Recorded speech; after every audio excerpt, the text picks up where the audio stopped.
Hey, good afternoon. Today we're going to be replacing this timer. Basically, it goes inside this waterproof box for a pool. You might be using it for a hot tub, maybe for some lights. It can be used for many different things. This is a mechanical timer. They also sell electronic timers. I think you can replace those all about the same way. We have a timer that went bad. I'm going to replace it, and I'm going to show you how to replace just this timer without replacing the whole box, timer, and assembly, because it's a lot cheaper if you could just get the timer by itself. So we're going to go do that right now, and I'm going to show you how to do it. As you can see, we actually have two timers because she actually has two pumps. This one actually runs a pump that cleans the pool, and then this one is the main pump where the jets are. This is actually the one that has the problem. I don't know what actually caused this problem, but you could probably see it almost caught fire in there. It really melted some parts pretty bad. So what we're gonna have to do is take that out of there, probably cut those wires, re-strip them back to some clean areas, and then replace it with the new unit. There's absolutely nothing wrong with this metal box right here. In fact, I wish it were plastic like this one, because it seems to hold up better. You can see the metal one rusts, whereas the plastic doesn't do anything like that. So the first thing you want to do is make sure that the breaker is turned off for the timer, and I'm going to go check that right now. All right, so you want to try to find your breaker box. It looks similar to this one. Outside, you can see usually there's labels. I don't know if you can see this really well, but it does say pool right there, and there's actually two of them for this because there's two separate boxes. The boxes are wired together, and to be safe, I'm gonna turn them both off, and I think that's gonna do it. So what we're also gonna do is check to make sure that the power's off by using a voltmeter to make sure there's no power still heading to the two timers. All right, so you can see I have a voltmeter. Basically, any normal voltmeter that can do AC voltage is fine. So what you want to do, in this case I have DC and AC, I need to switch that to AC. Make sure that you've plugged it into the right connection at the bottom. This has a V on it. I don't know if you can see that, but that's for volts. And then this is my common or ground connection. So you want to go to the voltage section. In this case, mine has a V. And what you want to do is, I'm going to put it on 400. You just need it to be able to measure at least 100. So that's what we're going to do, is put that on 400. Now what we're going to do is we're going to head over here to the box. On the box, we're going to touch where the black and the white wires are. And honestly, if you hook these up backwards, it's not going to be that big of a deal. It'll still measure voltage if you have it. So now if you look on my meter, it actually says 01, which means nothing. So I'm going to check the other one as well.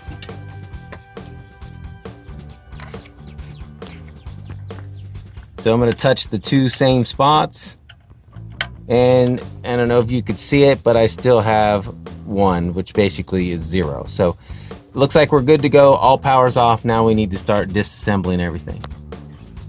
To do this job, I really think the only tools that are going to be required are going to be a Phillips head screwdriver, flathead, and then some wire strippers to either strip or even cut the wire. Okay, so the first thing we want to do is, there's a screw holding this little plastic cover on. We're going to just take that off.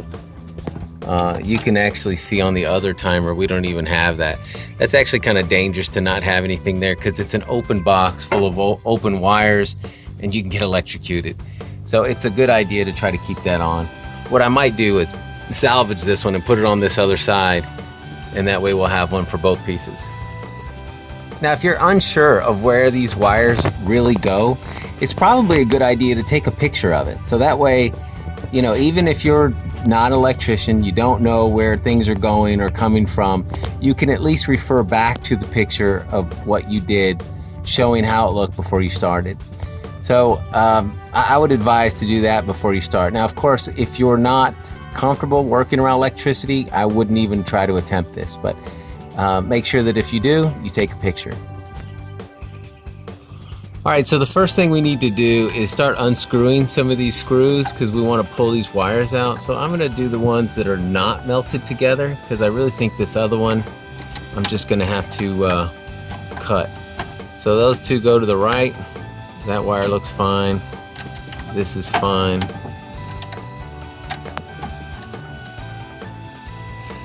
Okay, so what we're finding out here is these two white wires actually go back to this timer. So the only wire I really need to cut is this black one, and I'm gonna have to re-strip it to make it work. So I'm gonna cut that one.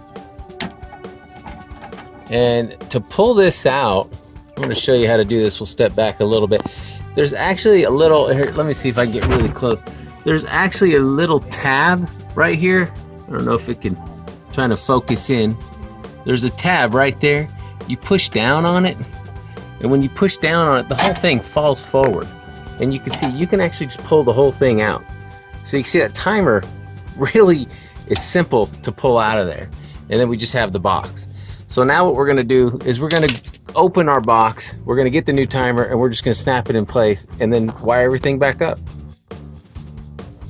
All right, so here is our new timer. Take it out. Of course, we do have paperwork, and you can look at this paperwork and it'll show you how everything's supposed to be wired. If you took a picture of how it was wired already, you really don't need that. You can just put it back the way that you pulled it out. So here's the new timer. What we're gonna do is we're just gonna do the same thing. The way I'm doing this with one hand, so we're gonna try to do the same thing that we did. I'm gonna put in the bottom first. And of course, you always have to fumble with something for a while. So you can see what I'm doing. There's little notches on the side. I'm just setting this in between those notches. And then I'm just gonna snap it in, and that's it. So now all I have to do is go ahead and wire this back up the way that it was.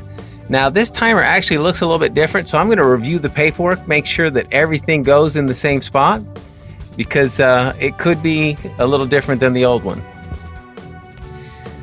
All right, I took both of them out. This is the one that's burned up, as you can see, and this is the one that's not burned up. And here's what I realized. I went back, looked at my information. It said this is supposed to work for 120 up to 240 volts. I only have a 120 or 110, 115, whatever you want to call it, pump. So I've looked, and I could see the only difference here really is this is using one set of contacts to make the switch. This is using two, and that's for the 240. So what I'm actually going to do is I'm going to rewire this one to only use the one switch. So all I really have to do, and of course I make everything difficult, I could just reorder another one, but that's going to take too long. All I have to do is make sure that one connection's here and one connection's to the other side of the switch. So I'm sure this is either the common or the ground, and then this is on the switch side. So I'm going to do the same thing with this. I'm going to just bypass this altogether, and I'm going to go ahead and do this.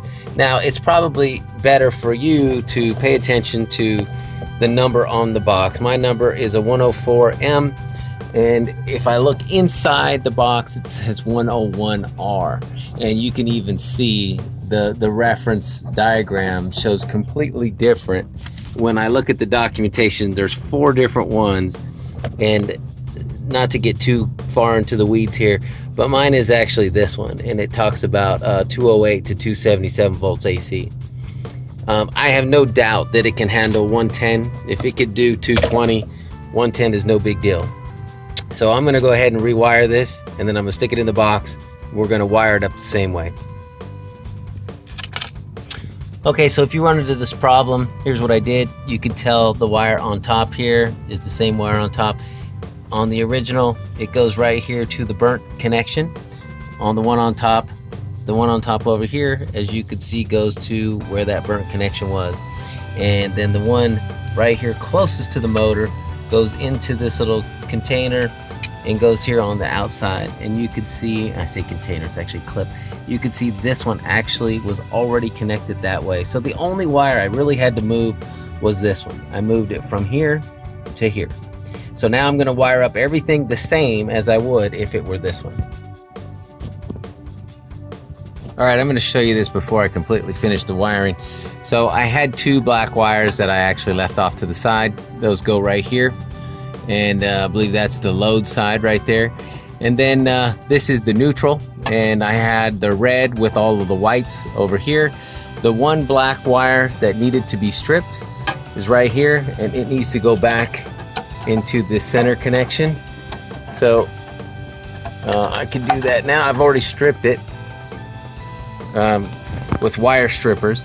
So I think everybody knows how to do that, but I can show that just in case. But basically I'm going to put that in there, screw it down, and we're actually completely finished. So now at this point we should be able to turn the breaker on and everything should be able to work just fine. Alright, I said I would show you how to strip a wire. So basically these are the best kind of cutters to get. You can see there's a little hole in them when you close them. So what you could do is just put that hole around here, close it down all the way, and pull, and you can see that strips the wire, and there you have it. So make sure that's how you do it when you put your stuff together. Okay, before I button this up and put my cover on, and there's usually a screw that also holds that on because I want to put this in here for safety, I'm going to go ahead and turn the breaker on, power it on, and see if our pump comes on. Alright, I turned on the breaker. Everybody looks happy here, and you can hear our pump. It's not the greatest looking back here because this is behind a fence, so we hide everything, but you can see there's a pump going and it's fired up. It's ready to go. So I'm going to go ahead and put this piece on, and we're good to go. I figure I'd do one more video. Sorry, the pump is running, but I'd let you see. I used the old one over here, so it's covering up the exposed wires, and I went ahead and put the new one over here. So that's how it should look when it's all done. Thanks for watching. I hope this helped you. If it did, please give us a thumbs up, maybe even subscribe. Check out our other videos. Thanks.